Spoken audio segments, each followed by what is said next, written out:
தொழுகையில் தக்பீர் கட்டினதிலிருந்து இறுதி முடிகின்ற ஷைத்தானுடைய வஸ்வசா என்பது இருக்கும். நப்சு ஒரு பக்கம் நம்மளை இது செய்யும். அதை தாண்டி நாம் தொழுகையில் உறுதியாக இருக்கிறோம். யாருக்காக தொழுகின்றோம்? தொழுகையினுடைய விஷயம் எப்படி இருக்கின்றது? ஏன்னா அல்லாஹ் குர்ஆன்ல சொல்றான், வைலுல்லில் முஸல்லீன், வைலுல்லில் முஸல்லீன், தொழுகையாளிகளுக்கு கேடு. அல்லதீனஹும் அலா ஸலாத்திஹிம் சாஊன், அவர்கள் தொழுகையில கவனம் இல்லாமல் அப்படியே இருப்பாங்க. வல்லதீனஹும் யுராஊன் வ யம்னஊனல் மாஊன், அவர்கள் தொழுகுவதே பிறர் தன்னை பார்க்க வேண்டும் என்பதற்காக. அல்லாஹ் பாதுகாக்கும். அல்லாஹ் நம் அனைவரையும் பாதுகாக்கும். சொல்லும் பொழுதே உள்ளங்கள் நடுங்குகின்றது. அவர்கள் தக்பீர் கற்றதே ஒரு 10 பேர் அவர் தொழுகின்றார் என்பதை பார்ப்பதற்காக, வேற எதற்காகவும் இல்லை. அல்லாஹ் சொல்கின்றான், வேற யாரும் சொல்லல, அல்லாஹ்வே சொல்கின்றான் குர்ஆனில், நான் தொழுகிறேன், நான் தொழுகையாளி என்பதை தன்னை காட்டிக் கொள்வதற்காக இவர்கள் தொழுகின்றார்கள். அதை ஏற்றுக்கொள்ளக்கூடிய ரப்பே அதை சொல்லுகின்றான். அவன் தான் ஏற்கணும். அவன் ஏற்றாதான் அது தொழுகை. நான் இப்ப ஜும்மா தொழுகின்றேன், அவன் அதை ஏற்றுக்கொள்ளணும். யாரும் உனக்காக தொழுதேன், யாருக்கு தெரியணும்? ரப்புக்கு தெரியுமே. அப்ப இந்த மாதிரி விஷயங்கள் ஒவ்வொன்றும் உள்ளம் தூய்மையாக இருந்தால்தான் சரியாக. அதான் அல்லாஹ்வின் திருத்தூதர் ஸல்லல்லாஹு அலைஹி வஸல்லம் அவர்கள் சொல்கின்றார்கள், லா துக்பலு ஸலா, உங்களுடைய தொழுகை ஏற்றுக்கொள்ளப்படாது, பிகைரி துஹூ, நீங்கள் சுத்தமாக இல்லை என்று சொன்னால் உங்களுடைய தொழுகைகள் ஏற்றுக்கொள்ளப்படாது. சகோதரர்களே, அல்லாஹ் ரப்பல் ஆலமீன் நமக்கு ஒரு பெரிய ஞானத்தை கொடுத்திருக்கான். தொழுகையினோட விஷயம் வரும் பொழுது முதல்ல ஒரு கார்ப்பரேட் ஸ்டைலில் ஒரு தொழுகை அமைச்சிருக்கான். அது ரொம்ப ஆச்சரியமா இருக்கும். ஏன் ஒரு தொழுகைக்கு பள்ளிக்கு போகிறோம், ஒரு தொழுகைக்கு பள்ளிக்குள்ளே வரும், உள்ளே வரும்போதே ஒத்துவான், உள்ளே வரும்போதே ஒத்துவான். அல்லாஹ் மஃப்தஹ்லி அபுவாப ரஹ்மத்திக்க, அபுவாப ரஹ்மத்திக்க, யா அல்லாஹ் உன்னுடைய ரஹ்மத்தின் வாயில்களை, கதவுகளை எனக்கு திறந்தருள் முடியும். முதல்ல ஒரு துவாவோட வரும். வலது காலை எடுத்து வைத்து வருகின்ற சுன்னத்தான முறை. வந்த உடனே 2 விஷயங்கள். ஃபர்ஸ்ட் இருக்கிறது அஃதுல், இது இல்லைனாலும் இது செய்வதும் சிறந்தது. ஒழு செய்து வீட்டில் இருந்தே ஒழு செய்து பள்ளிவாசலுக்கு வர்றது. ரசூலுல்லாஹி ஸல்லல்லாஹு அலைஹி வஸல்லம் சொன்னார்கள், ஒவ்வொரு அடிக்கும் நன்மை உண்டு, ஒவ்வொரு அடிக்கும் பாவங்கள் மன்னிக்கப்படும். வீட்டிலிருந்து ஒழு செய்து உள்ள வர்றது. இல்லை நம்ம வெளியே போகிறோம், வேலையில் இருக்கிறோம், திடீர்னு பள்ளிவாசலுக்குள்ளே போகிறோம், தொழுகையோட நேரம் வந்துருச்சு, ஜமாத்துக்கு போகணும்னு சொல்லி அப்படி வரும் பொழுது ஒரு ஒழுசுகின்ற முறையை நம்ம பார்க்க வேண்டும். அல்லாஹ் குர்ஆனில் அதை பற்றி பேசுகிறான், அழகாக பேசுகிறான். அல்லாஹ் அது ஒரு நாளைக்கு குறைந்தபட்சம் ஒரு தொழுகையாளியான விஷயம் 5 முறை ஒழு செய்வோம், 5 முறை ஒழு செய்வோம். முகம், கை, கால் இது எல்லாத்தையுமே கழுகுவார். அல்லாஹ் சொன்ன முறையில் கழுவிட்டு தொழுகைக்கு வருவார். முதல்ல வந்தால் இமாமுக்கு பின்னாடி நிற்போம், தாமதமாக வந்தால் கடைசி வரிசையில் தான் நிற்போம். இதுதான் இஸ்லாத்தில் இருக்கக்கூடிய சமத்துவம். முதல்ல வந்துட்டோம், ஜமாத் ஆரம்பிக்கிறதுக்கு முன்னாடி ஃபர்ஸ்ட் செஃப்லேயே நிற்போம். ஜமாத் ஆரம்பித்து போயிட்டு இருக்கும் பொழுது மக்கள் நிறைய வரக்கூடிய இடங்கள்ல கடைசி வரிசையில் தான் நிற்போம். இதுதான் அந்த கார்ப்பரேட் ஸ்டைல்னு சொன்னது. எல்லோருக்கும் சமமான ஒன்று. நீ முதல்ல வந்தால் உனக்கு முதல்ல உரிமை, தாமதமாக வந்தால் பின்னாடி நிற்போம். எப்படின்னு இது ஒரு வகையான அழகு. இந்த சுத்தம் அழகை நோக்கி போகும். அல்லாஹ் குர்ஆனில் சொல்கின்றான், யா பனி ஆதம குது ஸீனத்துக்கும் இந்த குல்லி மஸ்ஜித், நீங்கள் பள்ளிவாசலுக்கு போறீங்க அப்படின்னு சொன்ன நீங்கள் சுத்தமாக இருங்கள். ஆனால் இந்த சுத்தத்தை பார்க்கும் பொழுது முஸ்லீம்களாகி நாம் பெருனா ஒரு முறை ஒரு பார்வை பார்க்க வேண்டும். ஈதுடைய நாளில் எல்லா முஸ்லீம்களும் புது ஆடை அணிவார்கள். எல்லாரும் புது ஆடை அணிவாங்க. குறைந்தபட்சம் அல்ஹம்துலில்லாஹ் புது ஆடை அணிவாங்க. எல்லாமே புதுசு. அந்த நாளில் புது விஷயங்களாகவே நம்ம முயற்சிப்போம். ஆனால் அல்லாஹ் இந்த ஆயத்தில் சொல்லக்கூடிய ஒரு உள்ரங்கமான ஒரு விஷயத்தை நம்முடைய சமுதாயம் மறைந்து விட்டதோ அப்படின்ற ஒரு கேள்வி நமக்கு இருக்கின்றது. காரணம் என்ன சொன்ன, யா பனி ஆதம, ஆதமுடைய மக்களே, குது நீங்கள் பிடிங்கள். குதுனா பிடிக்கிறதுன்னு அர்த்தம். பிடிங்கள் ஜீனத்துக்கும் உங்களுடைய அழகை. அப்ப நீங்க அழகா இருங்க அர்த்தம். அதுக்கு அழகா இருங்க. குல்லி மஸ்ஜித், எல்லா பள்ளிவாசல்களும் அலங்கரியுங்கள். பள்ளிவாசலை அலங்கரிக்கிறதுன்னு சொன்னா புது ஆடைகளை அணிந்து வர்றது மட்டுமல்ல, புது ட்ரெஸ்ஸை மட்டும் போட்டுட்டு வர்றது மட்டுமல்ல, உள் தூய்மையோடு பள்ளிவாசலை நிரப்புதல். மக்களால் பள்ளிவாசல்களை நிரப்புதல். அல்லாஹ் சொல்ல வரக்கூடிய ஆழமான விஷயம் அதுதான் இருக்கின்றது. நம்முடைய வீடுகளை எப்படி தூய்மையாக வச்சிருக்கிறோம், நம்முடைய வீடுகளை நம்ம தூய்மையாக வச்சிருக்கோம், அதே மாதிரி பள்ளிவாசலை நாம் அழகாகவும் தூய்மையாகவும் வைக்கணும் அப்படின்ற பல விஷயங்கள் இதுக்குள்ள இருக்கு. ஆனால் நம்ம இதில் பார்க்க வேண்டியது நம்மளுடைய உள்ளம் தூய்மை. ரசூலுல்லாஹி ஸல்லல்லாஹு அலைஹி வஸல்லம் அவர்கள் ஒரு அழகிய ஒரு துஆவை செய்வாங்க. நம்ம எல்லோரும் குறைந்தது இது நம்ம அரபியில மனப்பாடம் செய்ய முடியல, அப்படின்னு தமிழ்லையாச்சும் கேட்கணும். ஏன்னா ரசூலுல்லாஹ் அந்த தூய்மையுடைய விஷயத்திற்கு அவ்வளவு ஒரு அழகான டெஃபினேஷன் கொடுத்தாங்க. இதுக்கு மேல வேற யாருமே அப்படி கொடுக்க முடியாது. ரசூலுல்லாஹி ஸல்லல்லாஹு அலைஹி வஸல்லம் அவர்கள் இப்படி ஒரு துஆ செய்றாங்க. அல்லாஹும்ம நக்னி மினல் ஹதாயா, யா அல்லாஹ் என்னுடைய பாவங்களை போக்கிடுவாயாக, பாவங்களை போக்கிடுவாயாக. அது சொல்லிட்டு சொல்றாங்க, யுனக்கி ஸௌபல் அபியத் மினல் தனஸ், ஒரு வெள்ளை ஆடையில போக்க முடியாத ஒரு கரை பட்டுருச்சு, போக்க முடியாத ஒரு கரை பட்டுருச்சு, அந்த கரையை நீ போக்கினால் எப்படி போக்குவையோ அதே போன்று என்னுடைய பாவங்களை போக்குவோம். அல்லாஹும்ம வஸில் ஸகாயா பில் மாஇ வஸ்ஸல்ஜி வல் பரத், என்னுடைய பாவங்களை கழுகி விடியா அல்லாஹ், கழுகி விடியா அல்லாஹ் தண்ணீரை கொண்டு. வஸ்ஸல்ஜி வல் பரத், சல்ஜ் என்று சொன்னால் பனிக்கட்டி, அவர் பரத் என்று சொன்னால் குளிர்ந்த நீர். இப்படி கழுகிடியா இந்த பாவங்களை கழுகி அந்த சூடான அப்படிப்பட்ட விஷயங்களையும் இடத்துல இருந்து போக்கி விடு அப்படின்னு சொன்னார்கள். சஹாபாக்களுடைய பொறுத்த வரைக்கும் இந்த மாதிரி விஷயங்களை ரசூலுல்லாஹ்விடத்திலிருந்து கேட்டு அவங்க எப்படி மாறிவிட்டார்கள் என்று சொன்னால், உமர் ரலியல்லாஹு அன்ஹு அவர்கள் முன்மாதிரியான ஒரு உதாரணம். நம்ம எல்லாருமே பிரபலமா இந்த செய்தியை கேள்விப்பட்டிருக்கோம். அவங்களுடைய வாழும் காலம் எல்லாம் உமர் ரலியல்லாஹு அன்ஹு ரொம்ப இறையச்சத்தோடு இருந்தாங்க. இறையச்சத்திற்காக அவர்கள் எதையும் செய்வார்கள். அப்படிப்பட்ட ஒரு நபராக இருந்தாங்க உமர் ரலியல்லாஹு அன்ஹு. ஒரு முறை உமர் ரலியல்லாஹு அன்ஹு அவர்கள் இரவுல போறாங்க. மக்களுடைய நிலையை பார்ப்பாங்க, சுத்தி என்ன நடக்குது எப்படி இருக்கு. அப்படி இரவுல போயிட்டே இருக்கும்பொழுது ஒரு பெண் குழந்தைகளோட கூடாரத்துல அழுவோடு சத்தம், அழுகிறாங்க. குழந்தைகள் அழுதுட்டு இருக்காங்க. அந்த அம்மா வெளியே இருக்காங்க, என்ன ஏதுன்னு தெரியல. இவங்க போய் பர்மிஷன் கேட்குறாங்க. பர்மிஷன் கேட்டு உங்களிடத்துல பேசலாமா, என்ன விஷயம், ஏன் குழந்தைகள் அழுகிறாங்க, இவங்க வெளியே சமைச்சிட்டு இருக்காங்க, ஏன் அழுகிறாங்க, ஒண்ணுமே புரியல. இவங்க போறாங்க, கேட்கும்போது தான் சொல்லப்படுகிறது. அந்த பெண் முதல்ல சொல்லும் பொழுது, ஒரு தலைவனுக்கேற்ற தொண்டர்களாக இருக்கும், சொல்லும் பொழுது இந்த காரணத்துக்காக அழுகிறாங்க, இந்த காரணத்துக்காக அழுகிறாங்கன்னு சொல்லாம, வல்லாஹு பைனனா வ பைனல் உமர், அல்லாஹ் மீது சத்தியமாக சொல்கின்றேன், இது எங்களுக்கும் உமருக்கும் மத்தியில் இருக்கிற ஒரு விஷயம். வந்திருக்கிறது உமர் ரலியல்லாஹு அன்ஹு ஹலீஃபா. ஹலீஃபானே அந்த அம்மாவுக்கு அது தெரியாது.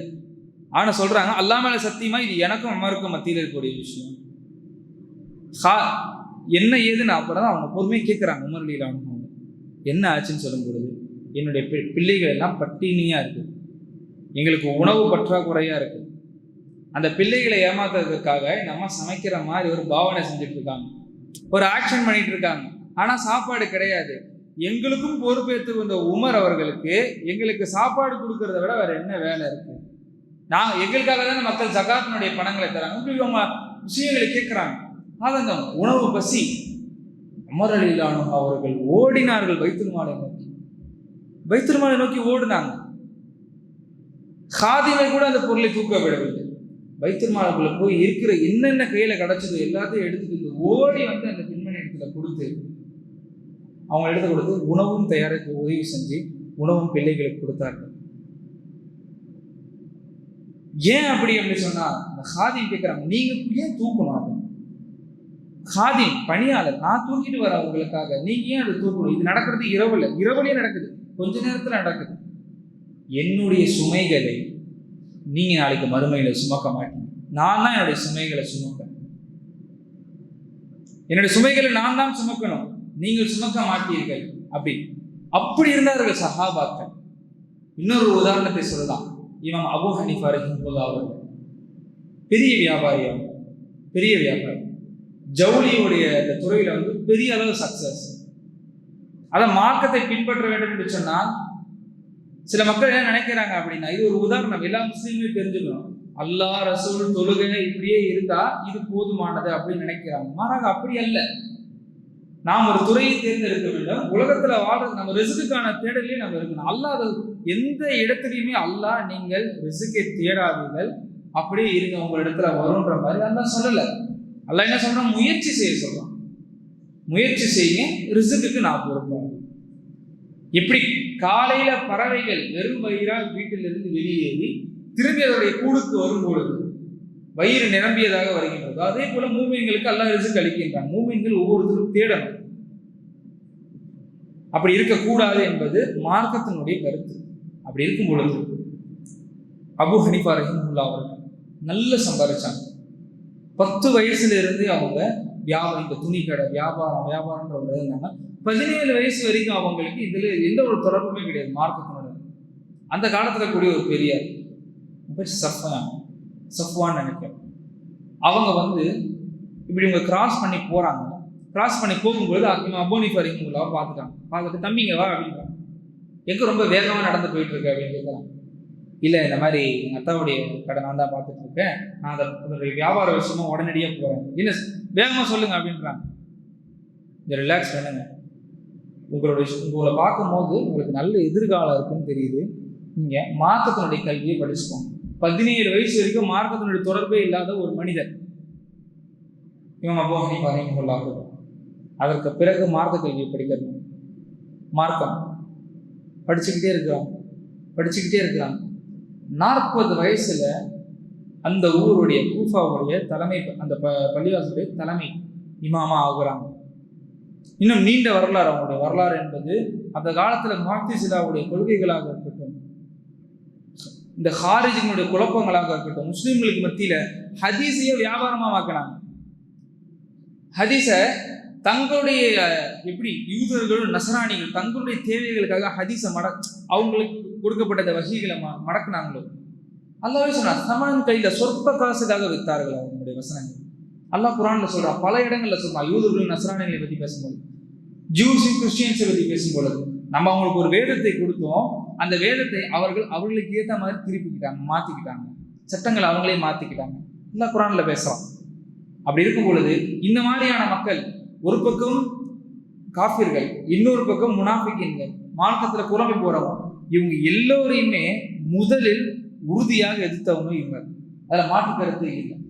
அப்படிப்பட்ட ஒரு நபராக மாறியதற்கு காரணம் இறையச்சம் உள்ளது. அதுக்கு ஒரு சம்பவத்தை நான் சொல்லுவேன். ஒரு முறை அவங்களுடைய ஜவுளி சீசன் டைம், நல்ல பிஸ்னஸ் நடந்துட்டு இருக்க நேரம், அவங்களுக்கு ஒரு முக்கியமான ஒரு வேலை வருது. அப்போ அவங்க என்ன செய்யறாங்க, தங்களுடைய கடையில வேலை செய்யக்கூடிய ஒரு ஆளை கூப்பிட்டு, இந்த மாதிரி நான் வெளியே போறேன், கடையில இவ்வளவு பொருள் இருக்குது, இன்ன பொருள், ஒரு குறிப்பிட்ட பொருளை காமிச்சு, இது டேமேஜா இருக்குது, இதை நீங்க விற்கிறீங்க அப்படின்னு சொன்னா நீங்க அதை சொல்லிதான் விற்கணும், சொல்லாம நீங்க விற்க கூடாது அப்படின்ற விஷயத்த அவங்க சொல்லிடுறாங்க. இவங்களும் போயிடுறாங்க. போகும் பொழுது வியாபாரம் நல்ல வேகமா நடக்குது. இந்த வேலை செய்யற ஆளுக்கு அதை பத்தி தெரியவே இல்லை, என்ன ஆகுது அப்படின்னு. ஃபுல்லா வித்து முடிச்சிடுறாங்க. நைட்டு கணக்கு வழக்க பார்க்கும் பொழுது கரெக்டா இவங்க அபூ ஹனீஃபா ரஹிமஹுல்லாஹ் அவர்கள் கேட்கின்றார்கள், என்ன ஆச்சு அப்படின்னு. என்னன்னா, இந்த விஷயங்களை என்ன பண்ணீங்க, சொல்லி வைத்தீங்களா, இந்த மாதிரி சொல்லி வைத்தீங்க. இல்ல, வியாபாரம் ரொம்ப வேகமா இருந்துச்சு, என்னால அதுக்கு கவனிக்க முடியல. மொத்தம் சொல்லப்படுகின்றது 30 லட்சம் திர்ஹம் பிஸ்னஸ் நடந்தது அந்த ஒரு நாள்ல மட்டும். இமாம் அபூ ஹனீஃபா ரஹிமஹுல்லாஹ் அவர்கள் அந்த ஒரு டிஃபெக்டான பொருள் அவர் வித்ததின் காரணமாக அந்த காசு இதுல கலந்துருச்சுன்னு சொல்லி 30 லட்சம் திர்ஹத்தை மட்டும் இரவே சதக்கா செய்தார். அவருடைய பேர் நுஅமான் இப்னு சாபித். அபூ ஹனீஃபா என்பது அவருடைய பேர் கிடையாது, நுஅமான் இப்னு சாபித் அவங்க பேர். அபூ ஹனீஃபா என்று சொன்னால் தூய்மையானவர்கள் எல்லாம் தந்தை என்ற பேர் வந்ததற்கு காரணம் வாழ்ந்த வாழ்க்கை. சஹாபாக்களும் தாபியீன்களும் இந்த உள்ள தூய்மை விஷயத்தில் உறுதியாக இருந்தார்கள். சகோதரர்களே, நாம் நம்முடைய உள்ளங்களை தூய்மையாக வைத்திருக்க வேண்டும். தூய்மையாக இருந்தால் மட்டும் நம்முடைய அமல்கள் சரியாகும். அமல்கள் சரியாக இருந்தால் தான் நம்முடைய எல்லா விஷயமும் சரியாக இருக்கும் என்று சொல்லி இந்த முதல் குத்பா முயற்சி. அல்ஹம்துலில்லாஹி ரப்பில் ஆலமீன். اللهم صل على سيدنا محمد وعلى آل سيدنا محمد وبارك وسلم عليه. சகோதரர்களே, நாம் தூய்மையை பற்றி பேசிக்கொண்டோம், தூய்மையுடைய விஷயங்களை பற்றி பேசிக்கொண்டிருந்தோம். ரசூலுல்லாஹி ஸல்லல்லாஹு அலைஹி வஸல்லம் அவர்கள் தூய்மை, அக தூய்மையாகட்டும் புற தூய்மையாகட்டும், உள்ளேயும் சரி வெளியும் சரி, அதற்காக சஹாபாக்கள் அப்படி நச்சர் பண்ணிக்கிட்டே இருப்பாங்க, விடவே மாட்டாங்க. ஒரு முறை ஒரு சஹாபி ஒழு செஞ்சுட்டு வராங்க, ஒழு செஞ்சுட்டு தொழுகைக்கு வராங்க. ரசூலுல்லாஹ் பார்க்குறாங்க. பார்க்கும்போது அவர் காலை சரியாக ஒழு செய்யும் போது கழுகல். இந்த செய்தி அபூதாவுதில் வருதுங்கிறது. ரசூலுல்லாஹ் ஸல்லல்லாஹு அலைஹி வஸல்லம் அவங்களை பார்த்த உடனே, சகோதரரே நீங்கள் உங்கள் காலை சரியாக கழுகல, போய் கழுகிட்டு வாங்க. அதற்கு தான் தொழுகைக்கு அனுமதித்தார்கள். காரணம் என்னவென்று சொன்னால், ஒரு அமல் செய்யும் பொழுது உள்ளம் வெளியே தூய்மை ரொம்ப முக்கியம். அல்லாஹ் ரப்புல் ஆலமீன் குர்ஆனில் கூறுகின்றான், ஃபீஹி ரிஜாலுன் யுஹிப்பூன ஐயத்தஹரு. அல்லாஹ்விடத்துல ஃபீஹி ரிஜாலுன் மனிதர்கள் யுஹிப்பூன அல்லாஹ்வுக்கு விருப்பமானவர்கள் என்பது யார் என்று சொன்னால் ஐயத்தஹரு, யார் தூய்மையாக இருக்கின்றாரோ அவரை தான். உண்மையை சொல்லனா, உள்ள தூய்மை உடை தூய்மை என்ற இந்த தூய்மைகளோடு யார் வாழ்கின்றாரோ அல்லாஹ் அவர்களை தான் தேர்ந்தெடுப்பான் எந்த ஒரு நல்ல காரியங்களும். அது இல்லை என்று சொன்னால், ஒரு தூய விஷயத்துக்கு, ஒரு தேவையில்லாத தவறான ஒரு விஷயத்துக்கு அவர்கள் தானாகவே தேர்ந்தெடுக்கப்படுவார்கள். ஏன் அல்லாஹ் தான் தேர்ந்தெடுப்பான்றதை உறுதியாக சொல்கிறேன் அப்படின்னா, அல்லாஹ் ரப்புல் ஆலமீன் குர்ஆனில் அதை பற்றி பேசிக்கின்றான். குர்ஆனில் அதை பற்றி அல்லாஹ்வே பேசுகிறான். என்ன சொல்றேன்னா, இது காலத்தில் மலாயிகத்து யா மரியம் இன்னல்லாஹு இஸ்தஃபாகி வதஹ்ஹரகி வஸ்தஃபாகி அலன் நிசாஇ ஆலமீன் என்று அல்லாஹ் குர்ஆனில் சொல்கின்றான். இந்த விஷயத்தை நாம் மலக்குமாரிடத்தில் சொல்லி அனுப்பினோம் என்று அல்லாஹ் சொல்கின்றான். யா மரியம், மரியம் அலைஹிஸ்ஸலாம் அவர்களை பற்றி ஜிப்ரீல் அலைஹிஸ்ஸலாம் அவங்க பேசுகிறாங்க. மரியமே, இன்னல்லாஹ நிச்சயமாக அல்லாஹ் இஸ்தஃபாகி உங்களை தேர்ந்தெடுக்கின்றான், வதஹ்ஹரகி உங்களை பரிசுத்தப்படுத்துகின்றான், வஸ்தஃபாகி அலா நிசாஇல் ஆலமீன் உலகத்தில் உள்ள எல்லா பெண்களை விட உங்களை உயர்த்துவதற்காக அல்லாஹ் அவரை தேர்ந்தெடுக்கின்றான், அவங்களை பரிசுத்தப்படுத்துகின்றான். காரணம் என்ன சொன்னா, அந்த நாள்ல அந்த பகுதியில மரியம் அலைஹிஸ்ஸலாம் அவங்க வாழ்ந்த இந்த பகுதியில மரியம் அலைஹிஸ்ஸலாம், ஜக்கரியா அலைஹிஸ்ஸலாம் போன்ற ஒரு சில பேர் மட்டும்தான் அல்லாஹ்வை உள்ளச்சத்தோடு உள்ள தூய்மையோடு வணங்கிட்டு இருந்தாங்க. யூதர்கள் ஃபுல்லா கரெக்ட் ஆயிட்டாங்க, எல்லாருமே கரெக்ட் ஆயிட்டாங்க அந்த நேரத்தில். இதனுடைய வெளிப்பாடு எப்படி இருந்துச்சு தெரியும்னா, மரியம் அலைஹிஸ்ஸலாம் அவங்க இவ்வளவு தூய்மையா இருக்கிறாங்க. அதே ஜக்கரியா அலைஹிஸ்ஸலாம் அவங்க இருக்கக்கூடிய அந்த பகுதியில் தான் மரியம் அலைஹிஸ்ஸலாமுக்கு ஒரு சின்ன ஒரு பகுதியில் இருக்கிறாங்க. அந்த பகுதியில தான் நம்ம வளர்க்கப்படுகின்றார்கள் ஜக்கரியா அலைஹிஸ்ஸலாமுடைய பராமரிப்பில். அப்படி இருக்கும்பொழுது வளர்ந்து இவங்க பார்த்து வளர்ந்த பிள்ளை தான் மரியம் அலைஹிஸ்ஸலாம். மரியம் அலைஹிஸ்ஸலாம் எப்படி நல்லவங்களா இருந்தாங்கன்றது எல்லாருக்குமே தெரியும்.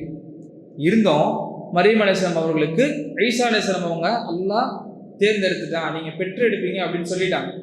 அதன் காரணமாக அவங்க ஊர்ல இருந்து விலகியே இருக்கிறாங்க. ஈசா அலைஹிஸ்ஸலாம் அவங்க பிறந்த உடனே ஊருக்குள்ள வராங்க. மரியம் அலைஹிஸ்ஸலாம் அவர்கள் என்ன ஏதுன்னு கேட்காம ஒரு சில வார்த்தைகள் சொன்னார்கள். அவங்க மேல நஅூது பில்லாஹ், அல்லாஹ் பாதுகாக்க வேண்டும், ஒரு சகோதர முஸ்லிமை நாமும் சரி அப்படி எடுத்த உடனே குறை சொல்வது அப்படின்றது கூடவே கூடாது. பார்த்த உடனே அவர்கள் என்ன ஒரு காரியம் பண்ணிட்டு வந்தது, ஒரே நேரத்தில் அவங்களுக்கு ஒரு ஃப்ரேம் பண்ணிட்டாங்க, தவறான காரியத்தினால் பிறந்த குழந்தை. ஆனா அல்லாஹ் போதுமானவன். நாம் அல்லாஹ்வுடைய பாதையில உறுதியா இருக்கும் பொழுது, இந்த மாதிரி விஷயங்களை கடைபிடிக்கும் பொழுது நமக்கு சோதனை வரும். சோதனை வராமல் இது இருக்க போகிறது இல்லை. நாம் உறுதியாக இருந்தோம் என்று சொன்னால், நாம் இந்த செய்தியை நம்முடைய உள்ளங்களில் உறுதியாக வைத்துக் கொள்ள வேண்டும். குழந்தையை கூட அல்லாஹ் பேச வைப்பான் நமக்காக. ஈசா அலைஹிஸ்ஸலாம் அவர்கள் பேசினார்கள், கால இன்னி அபுதுல்லாஹ், நான் அல்லாஹ்வுடைய அடியான், எனக்கு அல்லாஹ் வேதத்தை வழங்கி உள்ளான், நான் உங்களுக்கு நபியாக வருவேன் என்று இந்த விஷயங்கள் எல்லாம் அல்லாஹ் சொன்னார். அல்லாஹ் சொல்ல சொன்னதாக ஈசா அலைஹிஸ்ஸலாம் அவர்கள் பிறந்த கை குழந்தை பேசினார். சகோதரர்கள், நம்ம எடுக்க பெரிய பிரச்சனை என்னவென்று சொன்னால், நமக்கு தெரியும் இது நல்ல விஷயங்கள், இது விஷயங்கள் எனக்கு தெரியும். ஆனால் அதை பின்பற்றுறது இருக்கக்கூடிய அசட்டுத்தனமும் ஒரு வகையான சோம்பேறித்தனமும் அதனால் வரக்கூடிய சோதனைகளை அல்லாஹ்வுக்காக பொறுத்து கொள்ளாமல் இருக்கக்கூடிய இந்த குணங்கள் தான் நம்மளை அந்த பாதையிலிருந்து விலகி விடுகின்றது. அதுதான் நம்ம எழுதக்கூடிய பிரச்சனை. அப்போ முஸ்லிம் முதலில் அல்லாஹ் ரப்பல் ஆலமீன் சொன்னதை போல தூய்மையாக இருக்க வேண்டும், நல்ல அமல்களை செய்ய வேண்டும். இதை செய்தால் அவருக்கு முதலில் அல்லாஹ் சோதிப்பான். அந்த சோதனையில் பொறுமையாக இருக்க வேண்டும். இவர்களே தான் அல்லாஹ் நேசிக்கின்றான். அல்லாஹ்வுடைய நேசம் வேண்டும் என்று சொன்னால் சில சோதனைகளை, சில கஷ்டங்களை நாம் தாங்கக்கூடிய மனம் உடையவர்களாக இருக்க வேண்டும். அப்படி இல்லை என்று சொன்னால் நாம் துனியாவில் சந்தோஷமாக இருக்கலாம், ஆனால் ஆகிரத் நமக்கு நாம் விரும்பிய மாதிரி இருக்காது என்ற விஷயங்களை முஸ்லிமாக நாம் உணர்ந்து கொள்ள வேண்டும். இன்னல்லாஹ யஅமுரு பில் அத்லி வல் இஹ்சான் வ ஈதாஇ தில் குர்பா வ யன்ஹா அனில் ஃபஹ்ஷாஇ வல் முன்கரி வல் பகி يعظكم لعلكم تذكرون واذكروا الله العظيم يذكركم وادعوه يستجب لكم ولذكر الله تعالى أعلى وعز وجل وتم وأكبر والله يعلم ما تصنعون.